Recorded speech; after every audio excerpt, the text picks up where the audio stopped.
আর পুরো জীবনটা এটা হচ্ছে লালসাময় একটা জীবন, লোভ, মরিচিকা, মায়াজাল। এই মায়াজালে আমরা আটকে আছি, ফলে মৃত্যুর কথা আমরা ভুলে গিয়েছি। পাগলের মতো ছুটছিট, আরো টাকা লাগবে, আরো খ্যাতি লাগবে, আরো যশ লাগবে, আরো দাপট লাগবে। আমার এত টাকা দিয়ে কি হবে? এত সম্পদ দিয়ে কি হবে?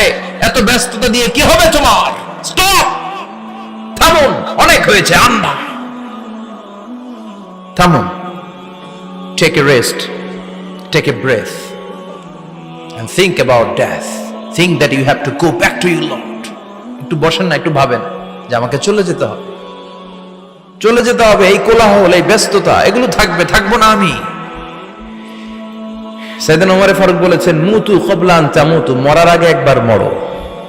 হাসিবু ক্বাবলা আন তুহাসাবু আলাইকুম, তোমার হিসাব নেওয়ার আগে তুমি একবার নিজের হিসাবটা করো না। কাগজ বের করে একটু লিখো না কি কি ভালো কাজ করছিলা, যেগুলো দিয়ে নাজাতের ওসিলা হতে পারে। 1 2 3, আর কি কি আকাম কুকাম করছো দেখো না, লিখে দেখো তোমার অবস্থাটা কি। মরার আগে একবার মরো। মরার আগে খাটের মধ্যে শুয়ে শটান করে চোখ বন্ধ করে একবার মরার ভান করে দেখেন কেমন লাগে। চোখটা বন্ধ করেন আর ভাবেন আপনি নাই, কি কি হতে পারে ভাবেন। আপনার ছেলে মেয়েরা কান্না জুড়ে দিবে, আপনার প্রাণের স্ত্রী বিলাপ শুরু করে দিবে, বন্ধু বান্ধবের চিৎকার আর মাতম, স্থানীয় এলাকার মসজিদে ঘোষণা, অমুক এলাকার নিবাসী অমুক ভাই অমুকের ছেলে অমুক দুনিয়ায় নাই। সব আত্মীয়রা চলে আসবে, ফেসবুকে স্ট্যাটাস দেয়া হবে, সবাই সবাইকে জানাবে বিকাল 4টায় অমুক হাই স্কুল ময়দানে আপনার জানাজা। ছুটে আসবে, সবাই ছুটে আসবে আপনাকে শেষ বিদায় দিতে, গুড বাই জানানোর জন্য, আল ওয়াদা, বিদায় জানাতে আসবে সবাই। 4 তাকবীর দিয়ে আপনার জানাজা হবে, অশ্রুসিক্ত জানাজায় আপনার বিদায় হবে। কাঠের খাটিয়ার মধ্যে করে কাঁধে তুলে আপনার কবরে নেওয়া হবে। আগে থেকে খুঁড়ে রাখা কবরটার মধ্যে আপনারে বিছিয়ে দেয়া হবে। বাঁশের কচি দিয়ে তার উপরে মাটির চাপা দিয়ে সব চলে যাবে। ভাবেন না একবার চোখ বন্ধ করে, this is the circle of life, this is the nature of life. এটা সবার হবে, আমার হবে, আপনার হবে। এত মায়া, এত ভালোবাসা কই যাবে? কেউ থাকবে না, সবাই আপনার অন্ধকার কবরে রেখে দিয়ে চলে আসবে। উপরে বাঁশের কঞ্চি, তার উপরে মাটির চাপা, অন্ধকার আর অন্ধকার। এই অন্ধকার যেন শেষ হতে চায় না, শুধুই অন্ধকার, ঠিক কিনা? এজন্য আমাদের চলে যেতে হবে। দাদা গেল, চাচা গেল, মামা গেল, আমাদেরকেও যেতে হবে, জোরে কোন ঠিক কিনা?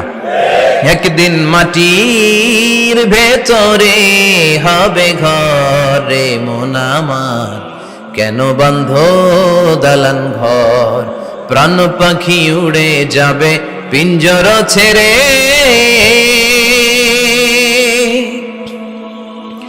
ধরা ধামে সবই রবে, তুমি যাবে চলে।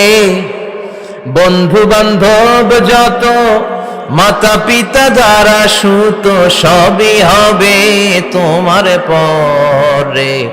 মন আমার কেন বন্ধ দালান ঘর, একদিন মাটির ভেতরে হবে ঘরে মন আমার, কেন বন্ধ দালান ঘর, ঠিক কিনা? সব করে থাকবে, চলে যেতে হবে আমাদেরকে। এজন্য আখিরাতের কথা যেন আমাদের স্মরণ হয়। বিশ্বনবী বলতেন, নাহাইতুকুম আন জিয়ারাতিল কুবুর, আমি তোমাদেরকে কবর জিয়ারত করতে আগে নিষেধ করতাম, কিন্তু এখন নিষেধাজ্ঞা প্রত্যাহার করে নিলাম। এখন সব সময় তোমরা কবরের সামনে যাবা আর জিয়ারত করবা। কবরস্থানে জানতো বড়ুয়া কৃষ্ণপুরের এই গ্রামের কবরস্থান আছে কোন দিকে? পূর্ব দিকে আছে, গোখরার জলের ওদিকে। যান আপনারা, একটু যাবেন, একটু গেলে আখিরাতের কথাটা স্মরণ হবে। ওখানে ছোট শিশুরা শুয়ে আছে, কিশোর যুবকরা আছে, আপনার মতো তাগড়া যুবক মুরব্বীরা আছে। এরা এই এলাকায় থাকতো, এরা আকাশ থেকে নেমে আসে না, এই এলাকার সন্তান আজ নাই। একটা সার্টেন পিরিয়ড শেষে আপনিও থাকবেন না। This is the nature of life, this is the circle of life. ছোট্ট শিশু হয়ে এসেছিলেন, শৈশব, কৈশোর, যৌবন, প্রৌঢ়ত্ব। আগে ছিলেন সিঙ্গেল, বিয়ে করে হয়ে গেলেন ডবল। এরপরে আল্লাহ আপনাকে একটা মেয়ে দিল, এরপরে মেয়েকে বিয়ে দিয়ে শ্বশুর হলেন, এরপরে ওই মেয়ের ঘরে সন্তান হতে নানা হলেন। আর কতদিন? অনেক দিন হলো তো, অনেক লম্বা সময় পেয়েছেন আপনি। Think about death. এবার যাওয়ার কথা ভাবেন। আখিরাতের সামানের কথা ভাবেন, ফিরে যেতে হবে। কি শক্তিশালী যুবক, বার্ধক্য চলে আসলে লাঠি ছাড়া চলতে পারে না। কুচকুচে কালো দাড়ি সাদা হয়ে যায়, দাড়ির শুভ্রতা, বয়সের ভার, রং ধরা যৌবন জং ধরে শেষ, ঠিক কিনা? This is the circle of life. যুবক ভাইরা, এটাই জীবন, চলে যেতে হবে, কেউ থাকতে পারবে না, ঠিক কিনা? এটা রিমাইন্ডার আল্লাহ এই সূরার ভেতরে দিয়েছেন যে তোমাদেরকে ফিরে যেতে হবে, এই লোভ লালসা ছেড়ে দাও। রব্বুল আলামিন বলেন, আলহাকুমুত তাকাসুর হাত্তা যুরতুমুল মাকাবির। ও গোলাম, দুনিয়ার সম্পদ, লোভ লালসা তোদেরকে পাগল বানিয়ে দিয়েছে। এই লোভ পাগলামি কোনোদিন তোদের থামবে না যতদিন না তোরা কবরে ঢুকবি, ঠিক কিনা? কার কথা? আল্লাহ বললেন, দুনিয়ার সম্পদ আর লোভ আর মোহে তোমরা গাফেল হয়ে গিয়েছো, আখিরাতের কথা বেমালুম তোমরা ভুলে গিয়েছো। কিন্তু আখিরাতে তোমাদের যেতেই হবে, কবরের বাড়িতে তোমাদের ঢুকতেই হবে, ঠিক কিনা? যেতেই হবে, আমরা ভুলে যাই। আলহাকুমুত তাকাসুর, অতিরিক্ত পাওয়ার লোভ, বেশি বেশি খাওয়ার লোভ, বেশি বেশি জমানোর লোভ মানুষকে গাফেল বানিয়ে দিয়েছে। এটা মানুষের স্বভাব, আরো চাই আরো চাই, এই স্বভাবটা আছে না নাই? দেখবেন ছোট বাচ্চারা মসজিদের দোয়া অনুষ্ঠান শেষে জিলাপি দেয় না? বড়ে কৃষ্ণপুর কি দেয়? আগে বাতাসা দিত না, এখন কি দেয়? জিলাপি দেয়, মিষ্টি দেয়। তো মসজিদের 2-3 গেট থেকে যদি দেয়, ছোট বাচ্চারা দেখবেন এদিক দিয়ে কয়েকটা নিয়ে আবার ওই গেটে লাইন ধরে। ওর হাত হলো ছোট হাত, ওর হাত ভর্তি জিলাপি, আর নেওয়ার জায়গা না, এরপর আরেক জায়গায় লাইন ধরছে, আরো লাগবে আরো লাগবে, এই আরো আরো আরো চাই, এই স্বভাবটাই মানুষকে কুড়ে কুড়ে শেষ করে দিয়েছে। এত লাগবে কেন তোমার? চাহিদার কোনো শেষ নাই, unlimited demand of human being. যার আছে বেশি তার চাই বেশি, যার সাইকেল আছে তার হুন্ডা চাই, হুন্ডা আছে তো প্রাইভেট কার চাই, প্রাইভেট কার আছে তো প্লেন চাই, প্লেন আছে তো হেলিকপ্টার চাই, হেলিকপ্টার আছে তো ওইটা চাই, ওইটা আছে তো সেটা চাই, ঠিক কিনা? এলাকার মেম্বার যে হয়েছে চেয়ারম্যান হতে চায়, আছে না নাই? চেয়ারম্যান সাহেব এমপি হতে চায়, আছে না নাই? এমপি সাহেব মন্ত্রী হতে চায়, আছে না নাই?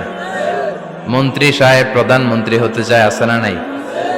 কিন্তু এই দেশে সুযোগ নাই, কথা কন। এই দেশে প্রধানমন্ত্রী সিলেক্টেড, 2-3 জনের বাইরে কেউ প্রধানমন্ত্রী হতে পারবি না, ঠিক কিনা? আমার এই জীবনে তো আমি 2-3 জনই দেখলাম। বেগম খালেদা জিয়া, মাননীয় প্রধানমন্ত্রী শেখ হাসিনার ছোট্টবেলা দেখেছি এরশাদকে, আমরা তখন ছোট। তো মানুষের চাহিদার কোনো শেষ নাই, যার আছে বেশি তার চাই বেশি। এজন্য বিষ্ণু বলেছেন, উনজুরু ইলা মান হুয়া আসফালা মিন, তোমার চেয়ে যে খারাপ আছে ওর দিকে তাকাও। ওয়ালা তানজুর মান হুয়া আ'লা মিন, তোমার চেয়ে যে ভালো আছে ওর দিকে তাকায়ও না, তোমার চেয়ে যে খারাপ অবস্থানে আছে ওর দিকে তাকাও। অনেকে নিজের অবস্থান নিয়ে সুখী না, এরকম আছে না নাই? আল্লাহ আমার এটা দিল না রে, ওইটা দিল না রে, পাইলাম না রে, কিচ্ছু হয় না, কি করব জীবনে, হতাশ। আসলে আছে কিন্তু অনেক, কিন্তু শুকরিয়া নাই, ডাকাত, ঠিক কিনা? নিজের অবস্থান নিয়ে সুখী না, কিন্তু অনেক লোক আছে তারা আপনার অবস্থানে পৌঁছতে চায়। তাদের দিকে তাকিয়ে দেখেন, আপনি যে অবস্থানে আছেন এই অবস্থানে পৌঁছাটা অনেকের কাছে স্বপ্ন। তারা প্রতিনিয়ত সংগ্রাম আর স্ট্রাগল করে যাচ্ছে আপনার অবস্থানে পৌঁছতে, আর আপনি এটা নিয়ে সন্তুষ্ট না। শেখ সাদির নাম শুনেছেন? বালাগাল উলা কাশাফাত দুজা, এই কবিতাটা রচয়িতা ইরানের বিখ্যাত এক কবি। উনি একবার আর্থিক সমস্যার মধ্যে দিয়ে সময় কাটাচ্ছেন, টাকা নাই, পয়সা নাই, পায়ে দেওয়ার মতো জুতা নাই। উনি খুব দুঃখ পেলেন, হায় রে, আমি ইরানের এত বড় কবি, আমার পায়ে দেওয়ার মতো জুতা নাই। দুঃখ ভরা মন নিয়ে রাস্তায় হাঁটতে বেরোলেন। হাঁটতে হাঁটতে হঠাৎ দেখলেন একটা লোক শুয়ে শুয়ে কাঁদছে, ওই লোকটার 2টা পাই নাই, পাই নাই। উনি সেজদায় পড়ে গেলেন, আল্লাহর কাছে ক্ষমা চাইলেন, আল্লাহ অনেক দিয়েছো, শুকর আলহামদুলিল্লাহ। এজন্য যেই পরিস্থিতিতেই থাকি না কেন আমরা কি পড়বো? জোরে বলেন, কি পড়বো? এজন্য কানাতু মিনাল ইসলাম, অল্পে তুষ্ট থাকার নাম হলো ইসলাম। সম্পদ লাগবে কিন্তু সম্পদের পাহাড় লাগবে না, ঠিক কিনা? অল্প খান, অল্প পড়েন, অল্প জামান, অল্পের ভেতরে বরকত ঢুকায়া দিছে কে? দেখবেন যাদের সম্পদ অল্প তারা সুখী বেশি। জরিপে এটা দেখা গিয়েছে, অনেক সার্ভেতে এটা এসেছে, যারা সম্পদশালী এরা দুঃখী বেশি। এদের দুঃখ বেশি, টেনশন বেশি, খুব স্বাভাবিক। টাকা যার বেশি, রোগ তার বেশি। টাকা যার বেশি, টেনশন তার বেশি। টাকা যার বেশি, ঘরে শান্তি তার কম। আছে না নাই? ঘরের ভেতরে অশান্তি, ছেলে কথা শোনে না, ছেলে টানে গাঞ্জা, মেয়ে করে পরকিয়া। আছে না নাই? স্ত্রী কথা শুনে না, ভালোবাসা নাই, ঘরটা জাহান্নামের টুকরা। রোগ বালাই, এক একটা হসপিটাল বিল পরিশোধ করতে মাসে 5 লাখ 10 লাখ। আছে না নাই? কিছু খেতে পারে না, ডাক্তার একেবারে ডায়েট মেনু বেঁধে দিয়েছে। Diet, very diet menu. এটা এটা এটা এটা কিছুই খাবেন না, শুধু গরু খাবেন না, খাসি খাবেন না, চিংড়ি খাবেন না, খালি ঘাস খাবেন। ইচ্ছে মতো ঘাস খাবেন, মানে ঘাস জাতীয় যত আইটেম আছে সব খাবেন। শাক খাবেন, সবজি খাবেন, সালাদ খাবেন। গরু, চিংড়ি, মুরগি, গোশত, ইলিশ কিছু খেতে পারে না। তাহলে রোগ বেশি, খাওয়ার মজা নাই, ঘরে সাংসারিক শান্তি নাই, খালি ব্যারাম আর ব্যারাম। ঠিক কিনা? কিন্তু সম্পদের পাহাড় ঘটেছে। আর অল্প যারা খায়, অল্প পড়ে, রিক্সাওয়ালা, কুলিওয়ালা, অল্প বেতনের চাকরি, কিন্তু হক হালালি মেনে চলে, দেখবেন শান্তি আছে অনেক। হ্যাঁ, বাসা ভাড়া দেয়, ফ্যামিলি চালায়, বাচ্চাদের স্কুল বিল, এরপরও মাস শেষে 1-2 হাজার টাকা হাতে থেকে যায়। আর ওর প্রতি মাসে 10 কোটি টাকা ইনকাম, তারপরও ব্যাংকের ঋণ আছে না নাই? সুখ কারে বলে? কিভাবে আপনি সুখকে ডিফাইন করবেন? সুখ তো টাকায় কিনা যায় না। শান্তি টাকা দিয়ে হয় না, শান্তি দেওয়ার মালিক কে? শান্তি আছে অল্প খেয়ে শুকর করার মধ্যে, শান্তি আছে আলহামদুলিল্লাহর মধ্যে। চিল্লায় বলেন ঠিক কিনা? এজন্য অল্প খাবো, অল্প পড়বো, অল্প জামাবো। অল্পের ভেতরে বরকত দিয়েছে কে? দেখেন, ধনী ভাইরা খেতে পারে না, কিন্তু রিক্সাওয়ালার কি সমস্যা হয়? রিক্সাওয়ালারা সব খেতে পারে। কুলিওয়ালা, দিন মজুর, এরা একেবারে স্লিম, সুঠাম দেহি, মেদহীন পেট, পেটে কোনো মেদ নাই, ভুড়ি নাই। আর কোটিপতিদের মেদ আসানা নাই, এত বড় বড় পেট। ঠিক কিনা? আমাদেরও পেট আছে, তবে হালাল পেট। এটা হারাম টাকা দিয়ে এই ভুড়ি বানাই নাই আমরা। ছেলে বলেন ঠিক কিনা? রিক্সাওয়ালা, কুলিওয়ালা নিজেও নামাজ পড়ে, বউ নামাজ পড়ে, বাচ্চাটাও নামাজ পড়ে, রিক্সা চালায় আর জিকির করে লা ইলাহা